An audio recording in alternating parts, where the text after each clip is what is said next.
प्रोनेसिस investor academy के इस brand new video में आप सभी का स्वागत है। इस वीडियो में मैं आपके लिए स्मॉल कैप कैटेगरी के 4 लेजेंडरी फंड्स का डिटेल रिव्यू करूंगा और इस डिटेल रिव्यू के बेसिस पे हम ये पता लगा पाएंगे कि हमारे इन्वेस्टमेंट्स के लिए out of these 4 small cap funds कौन सा फंड बेस्ट होगा। इस वीडियो में हम जिन टॉप स्मॉल कैप फंड्स के बारे में जानेंगे वो फंड्स हैं axis, Kotak, Nippon and SBI के स्मॉल कैप फंड्स।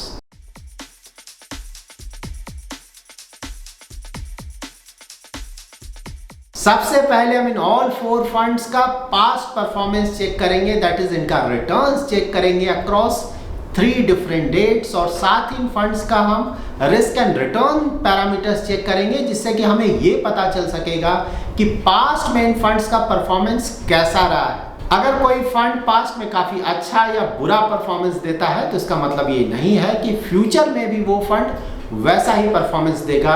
तो इन ऑल 4 फंड्स का फ्यूचर पोटेंशियल जानने के लिए दैट इज हम इन फंड से फ्यूचर में किस तरह का परफॉर्मेंस एक्सपेक्ट कर सकते हैं, उसके लिए हम इन ऑल 4 फंड्स का market cap allocation, sector allocation और स्टॉक पोर्टफोलियो चेक करेंगे और इन ऑल डिटेल्स के बेसिस पे हम ये डिसाइड करने की कोशिश करेंगे कि हमारे इक्विटी म्यूचुअल फंड पोर्टफोलियो में आउट ऑफ दीज 4 फंड्स कौन सा फंड सबसे ज्यादा सुटेबल होगा। So let's start with past performance of this fund. तो सबसे पहले हम इन ऑल 4 फंड्स का पास्ट परफॉर्मेंस चेक करेंगे एज ऑन 31 दिसंबर 2019। ये पीरियड कोरोना पैंडेमिक के कारण जो स्टॉक मार्केट में मेजर करेक्शन आया था उससे जस्ट पहले का पीरियड है। यहाँ पर आप देख सकते हैं ये all 4 funds small cap category के टॉप फंड्स हैं।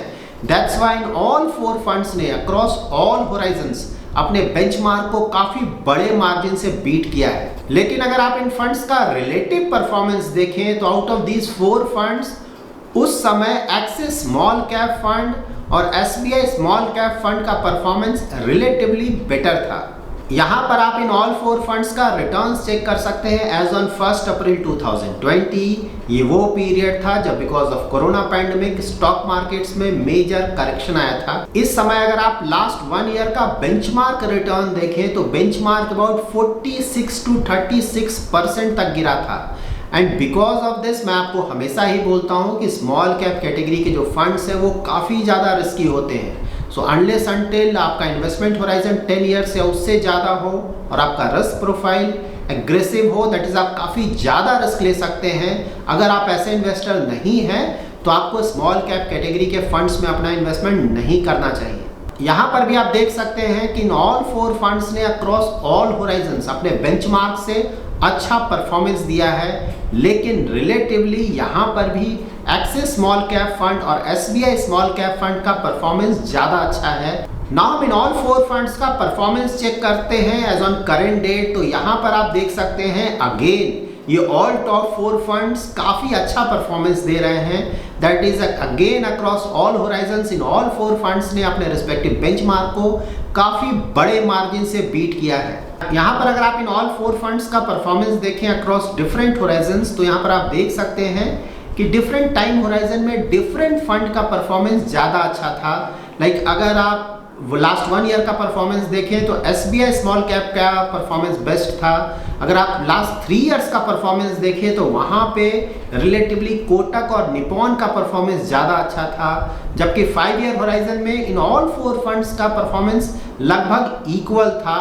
और अगर 10 ईयर होराइजन में देखें तो वहाँ पे रिलेटिवली निपॉन और एसबीआई स्मॉल कैप का परफॉर्मेंस ज़्यादा अच्छा था। सो इन डिटेल से हमें ये पता चलता है कि कोई भी एक फंड ऐसा नहीं है जो कि across all horizons best fund है, दैट इज उसका रिटर्न सबसे ज़्यादा है। यहाँ पर आप इन ऑल 4 फंड्स का risk and return parameters check कर सकते हैं। अगर आप इन 4 फंड्स का स्टैंडर्ड डिविएशन देखें अक्रॉस 3 ईयर एंड 5 ईयर तो रिलेटिवली कोटक और निपॉन के स्मॉल कैप फंड्स ज़्यादा रिस्की हैं।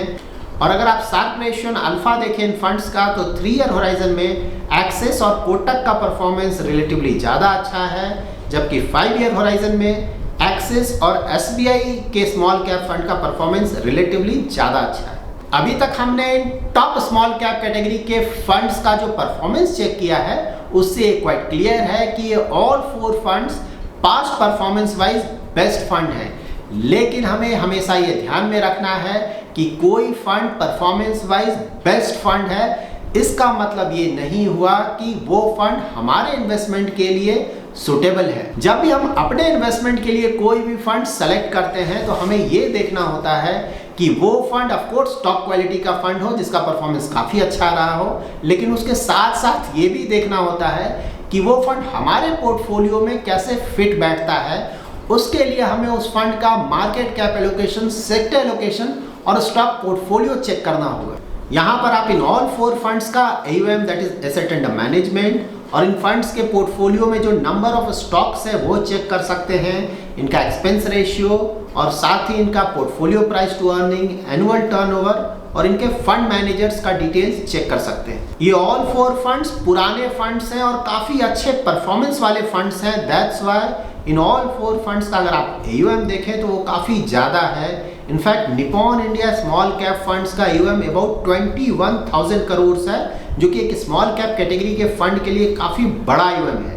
और यहाँ पर आप देख सकते हैं कि निपॉन का AUM तो बड़ा है और साथ ही इसमें नंबर ऑफ स्टॉक्स भी काफ़ी ज़्यादा है एट 144। सो निपॉन इंडिया स्मॉल कैप में नंबर ऑफ स्टॉक्स इतना ज़्यादा इसलिए है क्योंकि इसका AUM है वो काफ़ी बड़ा है और स्मॉल कैप कैटेगरी में जो स्टॉक्स होते हैं उनका मार्केट कैप ज़्यादा बड़ा नहीं होता है, साथ ही उसमें लिक्विडिटी भी ज़्यादा नहीं होता है। दैट्स वाई निपॉन को because of very high AUM number of stocks को काफ़ी ज़्यादा करना पड़ा है। इन्वेस्टमेंट स्टाइल देखें, दैट इज इनका पोर्टफोलियो प्राइस टू अर्निंग और एनुअल टर्नओवर चेक करें तो एनुअल टर्नओवर में बहुत ज़्यादा डिफरेंस नहीं है। कोई भी फंड बहुत ज़्यादा चर्निंग नहीं करता है, दैट इज स्टॉक्स का बाय एंड सेल नहीं करता है। ये ऑलमोस्ट सारे funds buy and hold strategy पे काम करते हैं, दैट इज ये स्टॉक्स को खरीदते हैं और लॉन्ग टर्म तक होल्ड करते हैं। और portfolio price to earning wise अगर आप देखें तो एक्सिस, कोटक और SBI इन तीनों का पोर्टफोलियो पी काफ़ी ज़्यादा है। इसका मतलब ये हुआ कि ये फंड्स अपना ज़्यादातर investment very high growth companies में करते हैं जिनका पी रेशियो काफ़ी ज़्यादा होता है, जबकि Nippon India small cap fund का जो पोर्टफोलियो पी है वो रिलेटिवली कम है। नाउ इन ऑल 4 फंड्स का मार्केट कैप एलोकेशन चेक करेंगे। यहाँ पर Axis small cap fund, Kotak small cap fund और Nippon India small cap fund में जो स्मॉल कैप कैटेगरी के स्टॉक्स का एक्सपोजर है वो मोस्टली सेम है, जबकि SBI स्मॉल कैप फंड में स्मॉल कैप कैटेगरी का स्टॉक्स का एक्सपोजर काफ़ी ज़्यादा है एट ऑलमोस्ट 79%। और अगर आप लार्ज कैप कैटेगरी के स्टॉक्स में एक्सपोजर देखें तो सिर्फ Nippon India small cap fund में एक्सपोजर काफ़ी ज़्यादा है लार्ज कैप के स्टॉक्स का। इसका एक बड़ा रीज़न ये है कि निपॉन इंडिया स्मॉल कैप का जो AUM है वो काफ़ी बड़ा हो गया है। That's why Nippon India small cap fund ने लार्ज कैप और मिड कैप दोनों में ही अच्छा एक्सपोजर लिया है और साथ ही इसमें नंबर ऑफ स्टॉक्स भी काफ़ी ज़्यादा है। यहाँ पर आप इन ऑल 4 फंड्स का सेक्टर एलोकेशन चेक कर सकते हैं। एक्सिस स्मॉल कैप फंड ने जिन सेक्टर्स में अपना मेजर एलोकेशन लिया है वो सेक्टर्स हैं chemicals, health care, tech, construction, financial and capital goods, जबकि कोटक स्मॉल कैप फंड का जिन सेक्टर्स में मेजर एलोकेशन है वो सेक्टर्स हैं materials, consumer discretionary, chemicals, metals and mining, capital goods and services. Nippon India small cap fund के top sectors हैं capital goods, financial, chemicals, consumer staples, tech and automobile. और SBI small cap fund के top sectors हैं consumer discretionary, capital goods, services, metals and mining, chemicals and construction. यहाँ पर आप इन all 4 funds का stock portfolio check कर सकते हैं। एक्सिस स्मॉल कैप फंड के कुछ टॉप स्टॉक्स हैं Galaxy Surfactants, Fine organic Industries, Brigade Enterprises, Narayana and Birla soft. Kotak small cap fund के कुछ टॉप स्टॉक्स हैं Century Plyboards, Carborundum Universal, Sheela Foam, Galaxy Surfactants and Ratnamani Metals and Tubes. Nippon India small cap fund के top stocks हैं tube investments of India, credit access Grameen, KPIT tech, HDFC bank and Poonawalla Fincorp. और SBI small cap fund के top stocks हैं Elgi equipments, Vedant fashions, Sheela foam, fine organic industries and carborundum universal.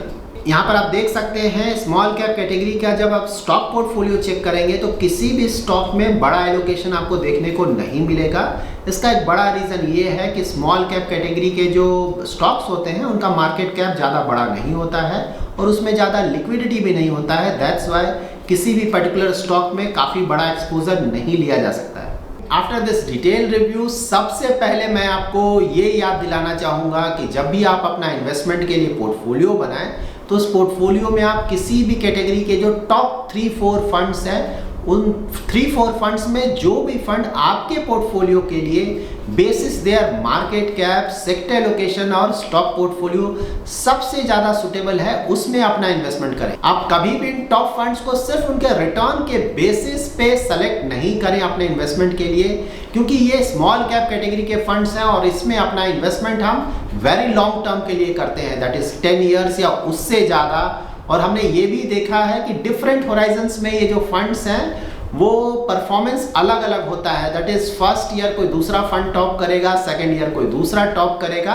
So that way overall जो very long term horizon होता है उसमें जो इनका average returns है उसमें ज़्यादा डिफरेंस नहीं आएगा। सो मोस्टली हमें अपने इन्वेस्टमेंट के लिए इन टॉप फंड्स का मार्केट कैप एलोकेशन देखना चाहिए, दैट इज इसमें लार्ज कैप, मिड कैप और स्मॉल कैप में कितना एक्सपोजर लिया गया है और हमारे पोर्टफोलियो में फिलहाल एक्सपोजर कैसा है और हमें अपने पोर्टफोलियो में किस तरह का एक्सपोजर चाहिए। सो बेसिस दैट हम ये डिसाइड कर सकते हैं कि हमारे पोर्टफोलियो के लिए कौन सा फंड ज़्यादा सूटेबल है। सिमिलरली हमें इन फंड्स का सेक्टर एलोकेशन और स्टॉक पोर्टफोलियो चेक करना चाहिए और वहाँ पे देखना चाहिए कि हमारे पोर्टफोलियो में ऑलरेडी किन सेक्टर्स और किन स्टॉक्स का एक्सपोजर है और हमें उस तरह के फंड्स को सेलेक्ट करना चाहिए जहाँ पे जो एग्जिस्टिंग फंड्स हैं उससे सेक्टर एलोकेशन और स्टॉक पोर्टफोलियो में ज़्यादा सिमिलरिटी नहीं हो। सपोज आपको एक ऐसा स्मॉल कैप कैटेगरी का फंड चाहिए जिसमें स्मॉल कैप कैटेगरी के स्टॉक्स का एक्सपोजर काफ़ी ज़्यादा हो, तो उसके लिए SBI स्मॉल कैप फंड आपके लिए एक सुटेबल ऑप्शन हो सकता है, क्योंकि यहाँ पे स्मॉल कैप कैटेगरी के फंड्स का एक्सपोजर अबाउट 79% है। अगर आपको एक ऐसा स्मॉल कैप फंड चाहिए जिसमें स्मॉल कैप स्टॉक्स के साथ साथ आपको लार्ज कैप और मिड कैप स्टॉक्स में भी अच्छा एक्सपोजर मिले, तो आपके लिए Nippon India small cap fund एक अच्छा ऑप्शन हो सकता है। और अगर आपको एक ऐसा स्मॉल कैप फंड चाहिए जिसमें मिड कैप स्टॉक्स में काफ़ी बड़ा एक्सपोजर लिया गया हो, तो उसके लिए आप कोटक स्मॉल कैप में अपना इन्वेस्टमेंट कर सकते हैं। और अगर आप एक ऐसे इन्वेस्टर हैं जिसे लगता है कि मार्केट्स में नियर फ्यूचर एक बड़ा करेक्शन आ सकता है, इन दैट केस आप एक्सिस स्मॉल कैप फंड को कंसिडर कर सकते हैं, क्योंकि वहाँ पे अगर आप कैश या कैश इक्विवेलेंट का एक्सपोजर देखें तो वो ऑलमोस्ट 19% है। तो इसका मतलब ये हुआ कि अगर मार्केट्स में करेक्शंस आते हैं, in that case axis small cap fund इस 19% के एक्सपोजर को स्टॉक्स में अच्छे वैल्यूएशंस पे इन्वेस्ट कर पाएगा। So now to conclude, performance wise ये ऑल 4 फंड्स काफ़ी अच्छे फंड्स हैं। Basis your investment horizon, risk profile and suitability आप किसी भी एक फंड को सेलेक्ट कर सकते हैं। आप याद रखें कि स्मॉल कैप कैटेगरी के फंड्स काफ़ी ज़्यादा रिस्की होते हैं, तो अगर आपको इन फंड्स में अपना इन्वेस्टमेंट करना है तो आप इंश्योर करें कि आपका रिस्क प्रोफाइल एग्रेसिव या वेरी एग्रेसिव हो, दैट इज आप काफ़ी ज़्यादा रिस्क ले सकते हैं और साथ ही आपका इन्वेस्टमेंट होराइजन भी 10 ईयर्स या उससे ज़्यादा हो। So that's it in this video. अगर आपका कोई इन्वेस्टमेंट रिलेटेड क्वेरी है तो आप हमारा एवरी सैटरडे 7:30 to 8:30 PM का YouTube लाइव स्ट्रीम ज्वाइन कर सकते हैं। अगर आपको ये वीडियो पसंद आया है तो जरूर लाइक एंड शेयर करें, और अगर अभी तक आपने हमारा YouTube चैनल सब्सक्राइब नहीं किया है तो जरूर सब्सक्राइब करें। Thanks lot for watching.